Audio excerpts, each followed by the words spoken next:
What's happening, everybody? Welcome back to Working with Bobby. As promised, I got the repair video coming your way for putting the rotors and wheel bearings on bell. Just in case some of y'all didn't see the last video, I'm gonna show y'all why I'm putting rotors on, so I'm gonna get the camera turned around. All right here, trying to make it the way you can see any good where the light don't glare, but right here was where I think the outer wheel bearing must have got hot and seized up, and it caused the spin inside of the hub of the rotor. So that's why I'm putting rotors on it. And if you're wondering where the wheel studs went, these rotors weren't, they wasn't all that old, so I knocked 5 of them out just to keep, just in case I might need one. Hopefully I don't, but it's good to have them just in case you need them. You don't have to buy a whole nother rotor for 1 or 2 wheel studs. So I got everything set out. Hope y'all appreciate all this hard work, because seemed like it took me longer to get set up just to shoot the video than it would to do the work. But I got my hammer to knock the dust cover back on, the pliers for the cotter pin, the center punch is also for the dust cover. Got my 3/8 Allen head socket for the caliper bolts. If you're curious as to what bearings I'm using, these are just your standard Master Pro wheel bearings. That's the inner, they A-6 bearings, and the outers are A-3 bearings. Got me a tub of multi-purpose grease. I knocked my 2 seals out of the old rotors. These are the new bearings. Right now they're sitting inside the races, but the new rotors actually came with races knocked into them already, so I'm gonna double check them, and then I'm gonna grease them up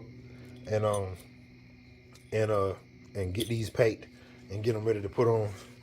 Also, I wanted to show y'all this. I went on ahead and cleaned the spindle shaft to make sure all that was good. It's not like perfect. I don't have a whole lot of brake clean with me at the shop now because I keep forgetting to buy another case. But I got this side clean as well. So what I'm gonna do is use the brake clean and clean that preventative rust off the rotor. You must do this. Sometimes it'll cause issues with pads seating into the new surface. So you always want to wash that stuff off. Some people use soap and water. I like to use brake cleaner and a rag. So I'm gonna go ahead and get y'all set up in the tripod, which I remembered to get tonight because I know I was shooting a video for you guys, and then we're gonna get started. All right, y'all. I got the camera set. I got the camera set up on the rotor, so you can see what I'm doing. What I'm basically getting ready to do is set these rotors upside down for now, because what I want to do is make sure the races are knocked in properly. You can go ahead and just put them on, but I like to double check because you never know if these things was pressed in or knocked in on a Monday, or either a Monday morning or a Friday evening. Those who know, they know. You're not trying to get something that was half done and then you put it on your vehicle and then it ain't right. So I'm gonna go ahead and try to check these. I'm gonna check all 4 of them, the inners and the outers. Now you don't have to do much other than just take the punch and just kind of lightly tap them to make sure they're fully seated. These days you can't trust the quality that you buy.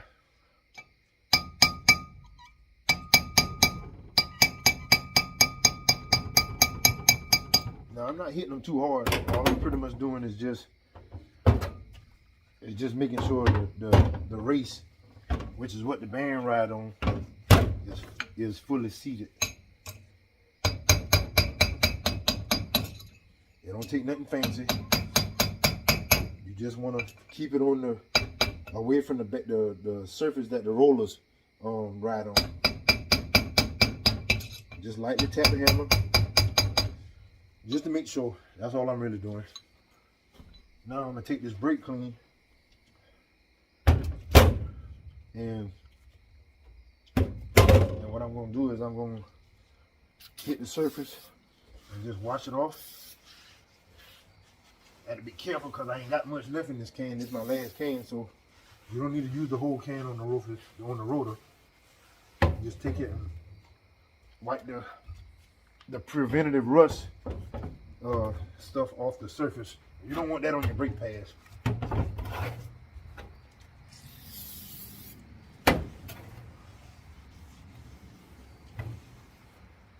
Shout out again to my mom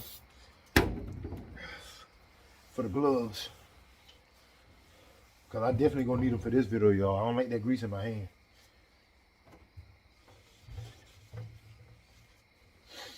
All right, so we got all that right, all that good. I'm gonna just lightly wipe down the race, because some of that brake cleaner get on there. I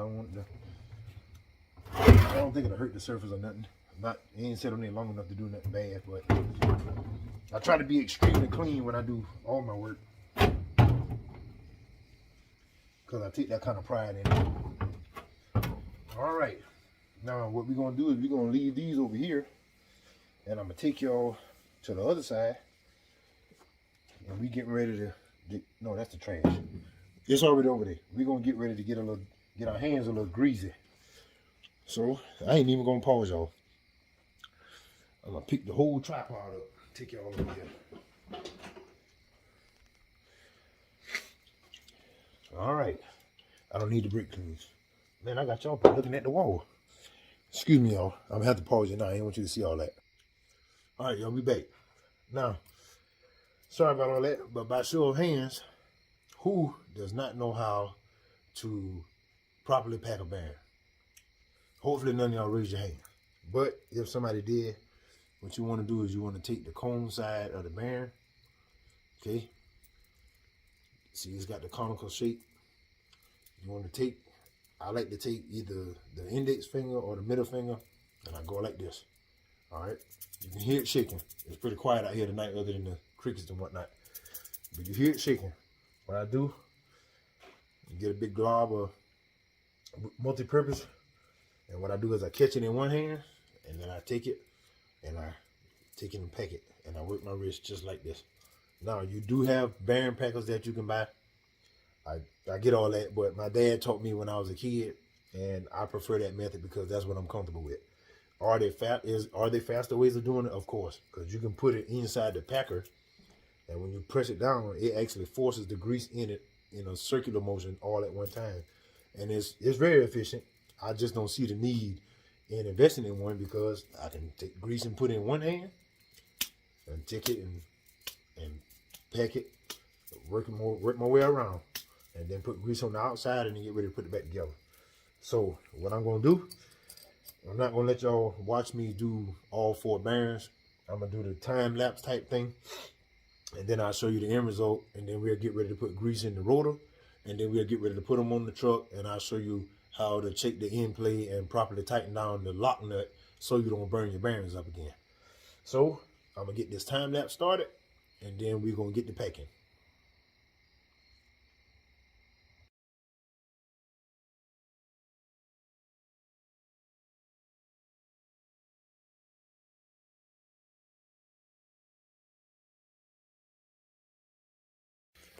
All right, everybody, we back. Got all 4 bearings packed.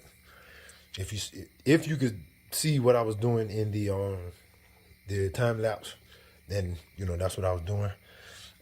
But this is important too, okay? You want to put the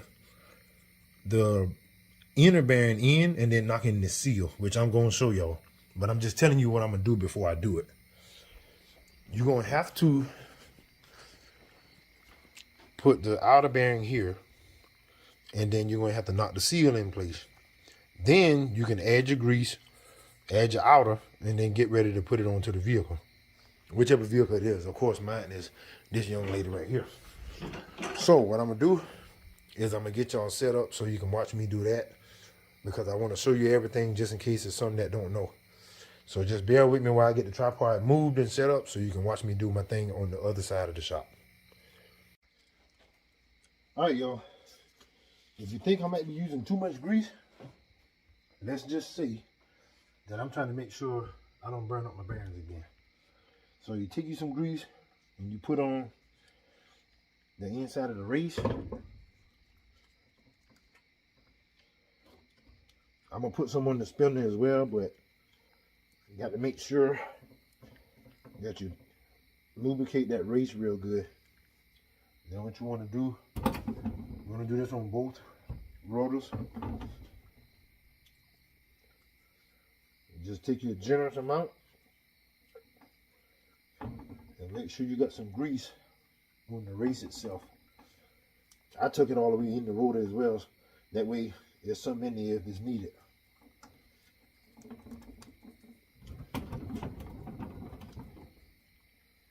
So make sure you do that.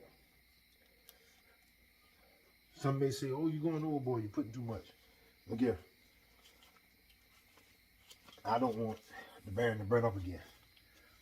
These rotors was $125 together, my cost. And that's definitely money that I can be putting somewhere else. So I'm trying to make sure that don't happen again. Let me go get the bearings.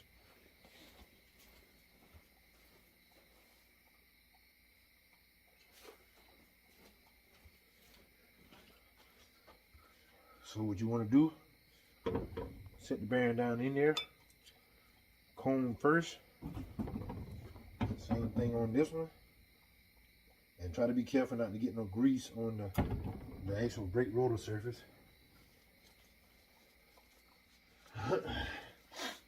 Then take your seal, hope y'all can see that, I can't see the camera.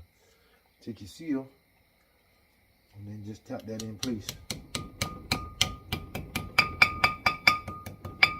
All right, y'all hear the tone change? You ain't gonna knock the seal down but so much. You don't have to knock it through the rotor, just like the tap it in. And same thing with the other side.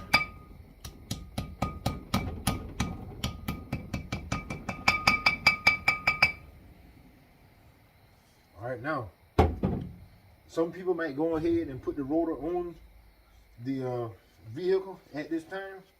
I don't, because what I want to do is make sure that I got not only the inside of the rotor and the bearing properly lubed, I like to make sure I got the spindle prepared for me to go ahead and slide it on there. So now what I'm gonna do, excuse me. Now what I'm gonna do is I'm gonna take y'all over to the truck. I ain't figured out how to do the light yet, but I want y'all to see everything. That's why sometimes I ain't pausing it.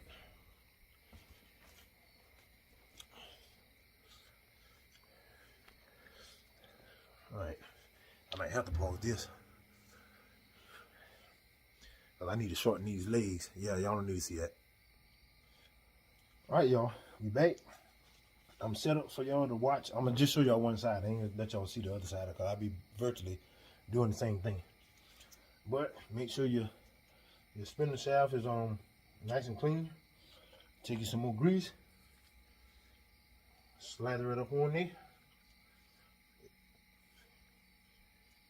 I'm not putting a whole glob on, but I'm putting enough on there to where the shaft is lubricated properly. You want that layer of grease to be in between the bearing and the spindle itself.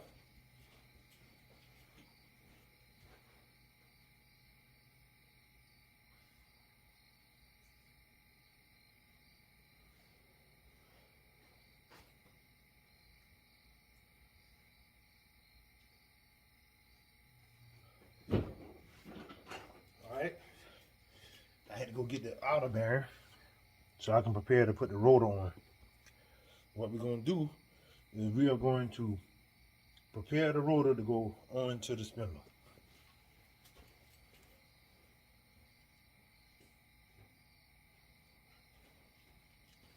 I got to be careful with it because I didn't wipe the grease from off my right hand. So I'm trying to make sure that I don't get none on the rotor surface. Now, notice how we didn't put grease in the front side. That's where the bearing comes in at. Okay. Take a little bit more, go on the outside. And take this joker and pop it up on there. All right, now grease is for right now holding it there. Okay. I know it looks excessive, but the more lubrication, the better. Now, oh yeah, and I didn't warn y'all in the beginning of the video, just have you like a whole lot of rays. Because especially if you don't have gloves on like I do, you're gonna be doing this more than you actually doing the work. All right.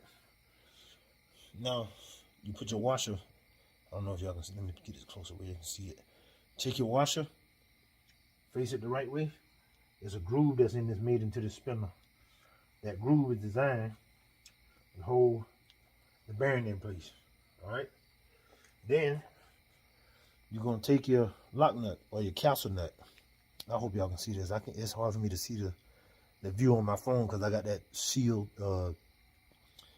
that privacy shield on there. So certain angles I can't even see when I'm recording. But anyway, I hope y'all can see it. Take your capsule nut and start that. Just take it and run it all the way in. You don't have to super tighten this. This is where a lot of people mess up at. They'll take them jokers on here. I done seen cats put the impact on it. I'm like, man, you playing on that rotor turning? But it don't take much. Really what you're doing is you're trying to eliminate the end play. And then you're going to just line up the Carter key and then get ready to knock your dust cap on. But see how I can't pull it out? You hear a little bit of doo-doo. All right? What I like to try to do, and this is simple to most veterans, but to the new people, you need to know this. I try to find where the hole is for the Carter key. This is your Carter key. This will keep the lock nut from backing back off, because I don't even remember where it is. But it's somewhere in here. I'm not going to put it through. I just want to know where it is. All right. It's right here. So that means it's up on this side at the bottom. All right. Now, what I like to do is take this joker and turn it. I like to turn it and tighten it all at the same time. But I turn it. I turn the lock nut slowly because I don't want. I'm just trying to put the right amount of preload on it for it to operate like it should, but not have play in it. All right.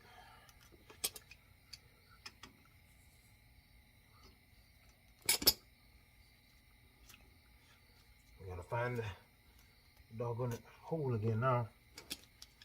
You don't want it so tight that you cause it to build up heat. That's good right there.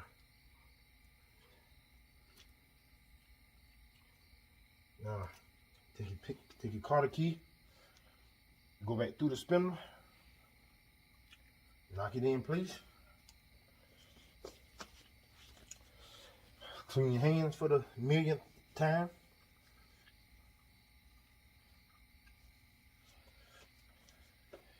Oh, hey, wipe the excess off.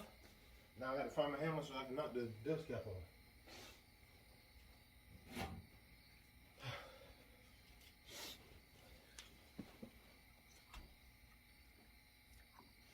You don't have to go crazy with the hammer on this part either. Just kind of tap it in place.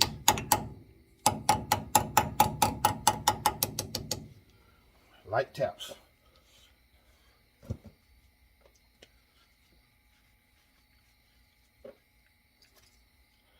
And there you have it.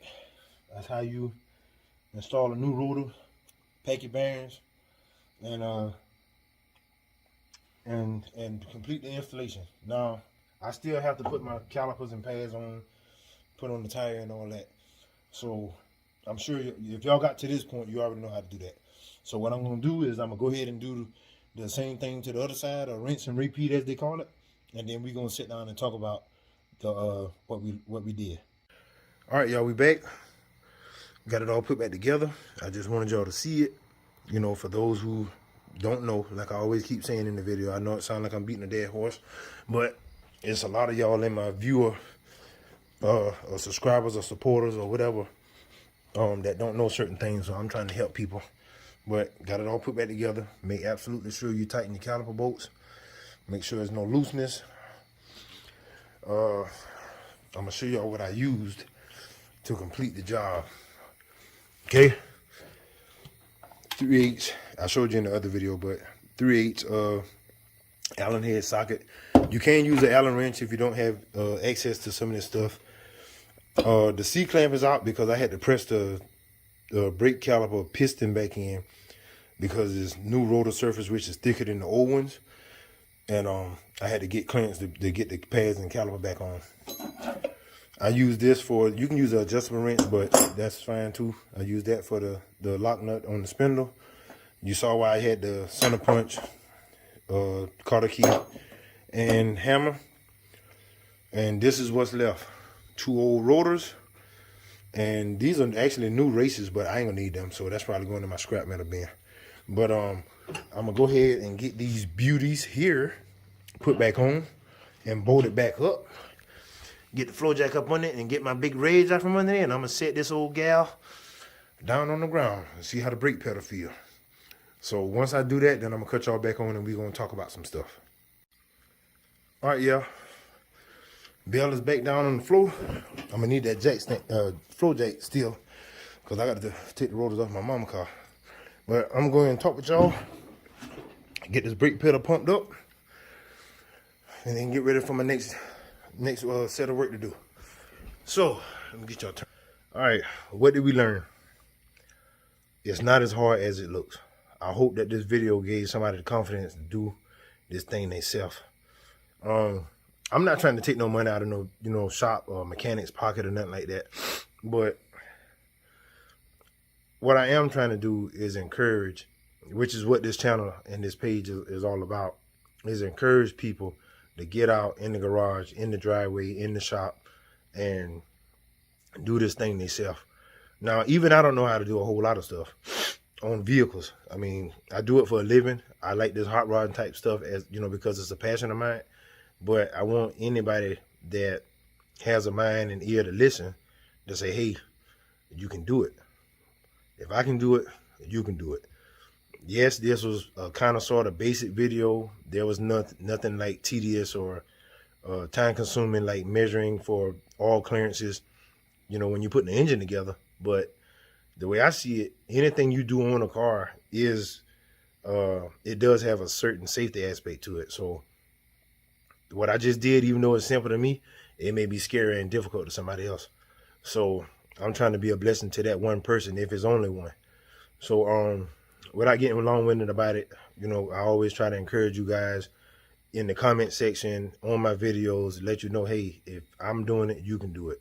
I don't have the money to be throwing money at my truck or any one of my cars right now, but hey, this stuff like this, I put it out there and hopefully it blesses somebody. But one day, I'm going to be able to cut on this camera. Well, actually, this is my phone, but still, camera, phone, whichever one it is. One day, I'm going to be able to be coming to y'all from a nice facility with concrete floor and lifts and work tables and all that good stuff. And I'm going to be able to show y'all some for real content that I'm smiling about it now, man, because I'm seeing it in my mind. And, you know, I'm going to be able to show y'all the difference in between 2 different cylinder heads and cam swapping stuff and all kind of stuff, spinning the tires and all that, which I promised somebody in another video mentioning that when I got my truck straight, I was going to burn the rubber a little bit. I ain't never did that. But whoever you was, I forgot. I forgot about it, but I'm still going to do it when I can afford to just put tires on. I can't be burning the rubber for nothing, for no reason. But one day I'm going to do it. Anyway, like I always tell y'all when I end my videos, be blessed, be encouraged, keep wrenching. I'll see y'all on the next video.